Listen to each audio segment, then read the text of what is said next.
გერმანია, ვესტფალია,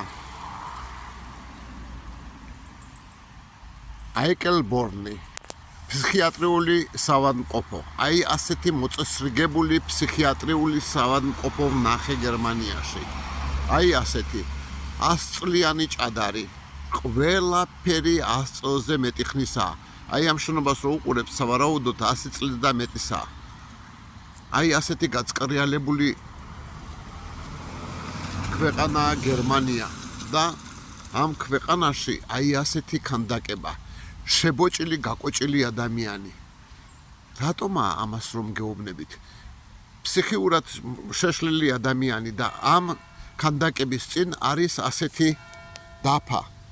ამ დაფაზე წერია: ადამიანის ღირსება ხელშეუხებელია, მისი დაცვა ვალდებულება ყველა სახელმწიფო ორგანოსი. ასე წერია გერმანიის კონსტიტუციაში. ძალიან გამიკვირდა. თურმე 1940-დან 1953 წლამდე ნაცისტების რეჟიმმა ამ კლინიკიდან 700-ზე მეტი ადამიანი გადაიყვანა კონცენტრაციულ ბანაკებში. გადაიყვანა და იმ ბანაკებში გაზების კამერაში მაგათ სული ამოაზრეს. გერმანელებმა ამ ნაციზმიდან გამოიტანეს მაგალითი და რა გააკეთეს გერმანელებმა? გერმანელებმა ყველა ეს ადამიანი გაიხსენეს და მათი სახელები ახლა ამ ფირფიტებზეა დაწერილი. ყველა ადამიანი სათითაოდ გაიხსენეს. ყველა. რატომ არის რომ მე ასეთ რაღაცას გერმანიიდან საქართველოში ქართულად გაცნობებთ?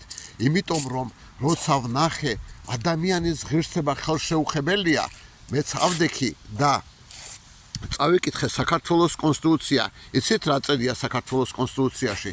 საქართველოს კონსტიტუციაშიც წერია: ადამიანის ღირსება ხელშეუხებელია. წერია და ქართულ კონსტიტუციას ჯერ ეს გააზრებული არ აქვს.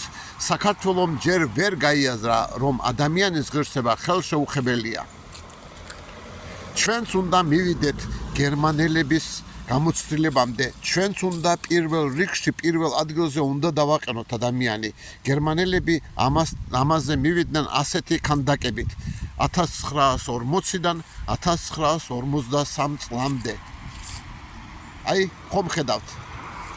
ჩვენ უნდა გავაკეთოთ ისე, რომ გერმანელების შეცდომიდან ვისწავლოთ ადამიანის ღირსების შეფასება და არც საკუთარი შეცდომები დაუშვათ, როგორც ახლა ვშვებით.